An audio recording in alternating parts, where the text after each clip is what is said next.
4 years ago, I landed in the Philippines with a plan, a suitcase, a level of confidence that wasn't entirely supported by the evidence. I thought I'd figured this out. I've watched the videos. I've done the math. I had a spreadsheet that made sense. The Philippines read that spreadsheet and had some thoughts. This video is the honest ledger, not the squeaky clean version where everything worked out great and the sunsets are beautiful and isn't it amazing. Not the cautionary tale version where everything is hard and you should probably just stay the hell away and stay home. Both of those versions exist in abundance on this platform, and neither one of them is the whole truth. This is the whole truth. What it cost me, what it surprised me, what I got back, what I'd do the same, what I'd do differently. And the parts of this that don't have a dollar amount but cost something real anyway. If you've been watching Philippine content for a while and you're tired of getting half the picture, this one's for you.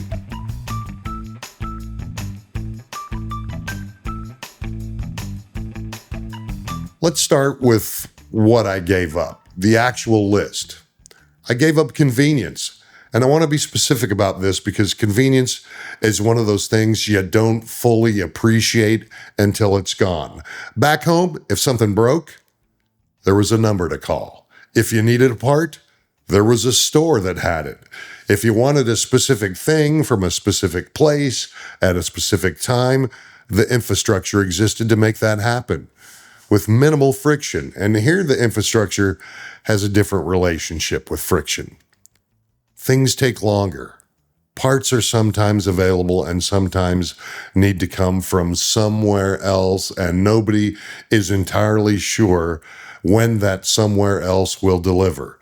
The guy who said he'd be there Tuesday has a more philosophical relationship with Tuesday than you do.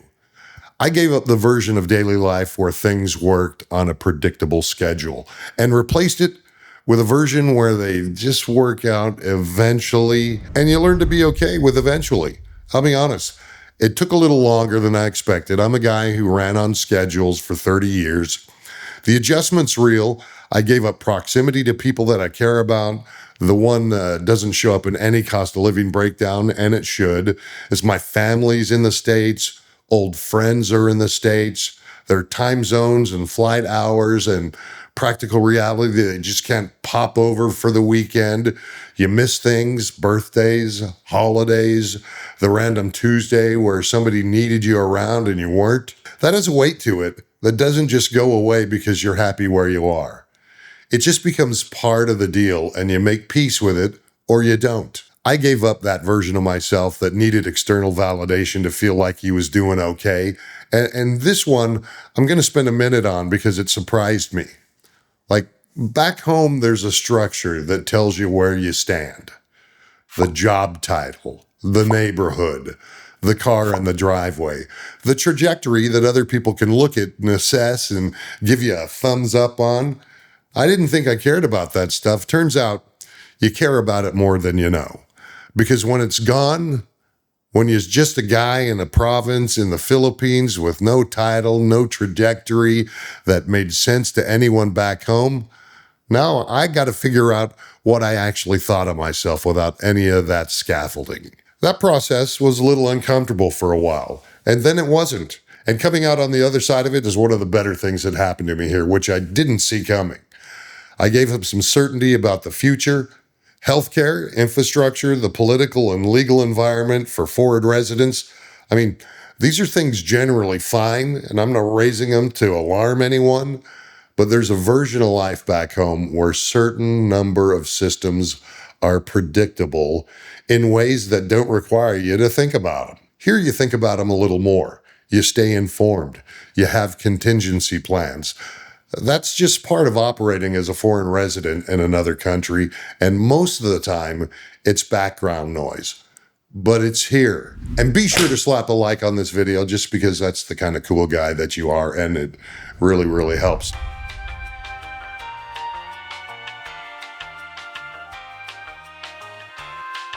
I didn't see coming how much I'd like having less.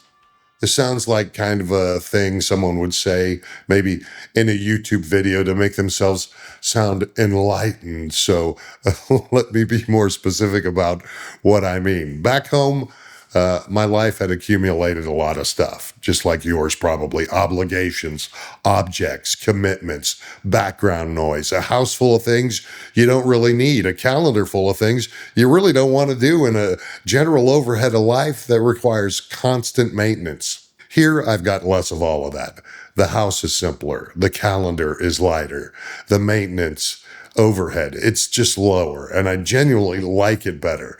Not in a simple living, beautiful Instagram kind of way, in a practical daily, this is easier way. I didn't expect to like it as much as I do. I didn't see coming how good the food would be on a regular afternoon. I know that sounds minor, but there's just something about eating food that came from a few miles away that morning, and fish that was caught that morning, maybe vegetables from the garden just right up the path.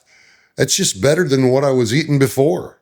And every day, not as a special occasion, just a regular lunch. It's a real quality of life thing that nobody puts in a retirement calendar. I didn't see the family coming, my wife's family specifically. I prepared myself for the adjustment. I read about Filipino family culture. I knew it was going to be different from what I grew up with. What I didn't fully prepare for was, though, genuinely liking it. The noise, the people, the kids, everywhere, and food always being made, and the general organized chaos of a big Filipino family doing what Filipino families do. I thought I'd just probably tolerate it, but I actually enjoy it. That's not nothing for a guy who spent most of his adult life in a relatively quiet, independent, American individual unit kind of existence. I didn't see coming the loneliness window. I talked about this in one of the last videos, but I want to mention it again here because it hit me too, and I want to be straight about it. Around month or two or three, there's a stretch where the novelty is run off. It's gone, and the routine isn't formed yet. And there's somewhere in the middle feeling unmoored in a way that you hadn't expected. You knew what you'd left. I didn't fully know yet what I'd arrived at. The gap's real and it passes, but it's uncomfortable while it's happening, and I'd be lying if I didn't include it. It's going to happen to you. The heat didn't bother me. It did surprise me. Not that it exists. I knew it was hot, and after working outdoors in a hot Alabama summer, it was no worries.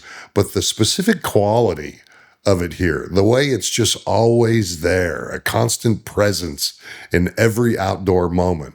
I adapted. I run the AC in my office when working, but the heat has never stopped me from doing and going where I want to go and where I want to do, even though my wife, Maria, she gives me grief all the time. Don't go to town. It's too hot. You need to go early in the morning or late in the afternoon, but I still go in the middle of the day. I've made my peace with sweating in ways I previously considered undignified. Yeah, 2 words, swamp ass. In the first 6 months, it'll get your attention more than you expected because it is quite intense. I'd make the move without question.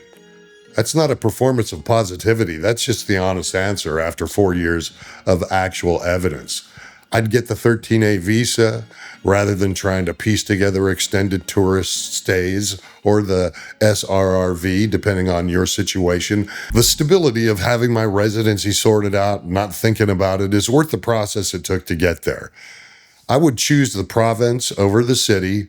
This is personal, and I know it's not the right answer for everyone, but for me, the pace and the cost and the quality of daily life in Samar province versus what I'd have in Cebu City or Manila is not a close comparison.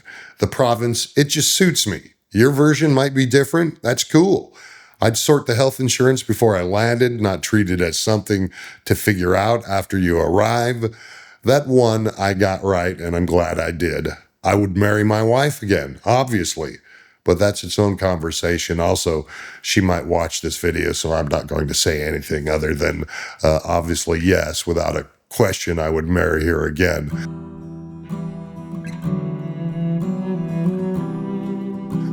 What I would do differently? I'd worry less probably in the first 6 months. A significant percentage of things that I spent mental energy on in year one resolved themselves without my intervention. I've always said, 99% of the things that you worry about never come to fruition. So just blah, whatever. And the Philippines has a way of working things out on a timeline that's not yours. And for a guy wired to solve problems on a schedule, that takes some adjustment. Most of it wasn't as urgent as I felt. I'd sort out the money transfer situation before I landed rather than figuring it out after I got here. My approach was Western Union early on, and then I strictly went to Wise. It was cleaner, faster, cheaper. Whatever method you use, have it set up and tested before you need it, not when you're standing somewhere needing cash and realizing your plan has a gap in it. And whatever you do, call your bank before you leave. Tell them you're going to be out of the country for a bit. Basic stuff. It saves you a headache. I'd be more intentional earlier about where I spent my time online. I avoided most expat groups and forums pretty deliberately in the beginning because what I mostly saw, there was negativity, guys complaining, guys warning, guys who had made the move and spent most of their energy being unhappy about it in public. That was the right call for me. I wanted to bury myself in the culture, figure out the place on its own terms, not through the filter of someone else's bad experience. That said, I understand now why having a network matters, especially if you're coming here solo. There are good people out there who have been living this life for years, and the knowledge in their heads is genuinely useful. The thing I'd say is just be selective about who you let into the circle. Not every expat is someone you want shaping your experience of this place. If you run with dogs, you're gonna get fleas. And some of those expat Facebook groups are basically a kennel. Find the guys who are actually building something here, not just complaining about what they left. They exist. They're just quieter about it.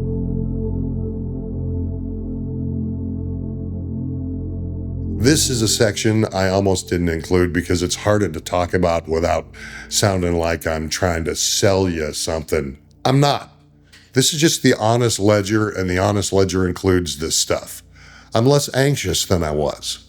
Not zero anxious. I'm a human being with a functioning nervous system, but the baseline level of low-grade stress that I carried around for most of my working years and life in the States is genuinely lower here. I don't know exactly why. Maybe the pace, probably. The simplicity, maybe the fact that I'm not commuting or managing office politics or worrying about quarterly performance or the small stressful things that added up to a permanent background hum. I stopped noticing it because it was always there. It's not always there anymore. I notice its absence more than I ever notice its presence. I have more time. This sounds obvious. Retired guy has more time. News at 11. Of course. The time is different from what I expected. It's not just empty calendar. It's actual unhurried time where the morning can go wherever it goes and nobody needs anything from me on a deadline. That's a different experience than vacation time, which always has an endpoint. This doesn't have an endpoint. That takes some getting used to, and then it becomes, the best thing about the whole arrangement. I know what I actually like now. You find out pretty quickly what you actually enjoy versus what you were doing because it was available or expected. Some of what I thought I'd miss, I don't miss at all. Some of what I didn't think much about turns out to matter more than I knew. That clarity's worth something. I couldn't have gotten it any other way. The honest verdict, 4 years in, here's where I land. The Philippines cost me convenience, proximity to people I love, and a version of myself that was propped up by external structure more than I realized. Those are real costs, and I'm not going to minimize them to make this sound cleaner than it was. What it gave back was a simpler daily life that I like better. A family I didn't expect to feel like mine, food that's genuinely excellent on a random Tuesday, and a lower baseline of stress. And a kind of clarity about what I actually want. Is the trade worth it? For me, yeah. Without hesitation, and with 4 years of evidence behind it. For you, now that depends on which guy you are. We talked about that in video 1. If you missed it, It's on the channel and it's worth watching before you watch this one, honestly. But here we are, so I'll link it at the end of the video. What I can tell you is this. The version of this life that exists in your head right now, the one you've been turning over months or years, is not quite right. It's better in some ways you're not expecting and harder in some ways you're not expecting. And the balance of those two things is genuinely good. Not perfect, good. And good sustained on your own terms is a lot. That's the verdict. 4 years of actual receipts. The last video was the one I think a lot of you had been quietly asking for without quite naming it. Not the decision, not the costs, not the plan, just what a regular week looks like on the other side of it all. Nothing special. That's the point. And you can check that out along with the one I mentioned just a couple of moments ago right here. Be sure to subscribe and slap that like button. It's free and it really helps. Be excellent to each other. And remember, this was never about the Philippines. It's about how you show up when you get here. Thanks for watching, and we'll see you in the next video.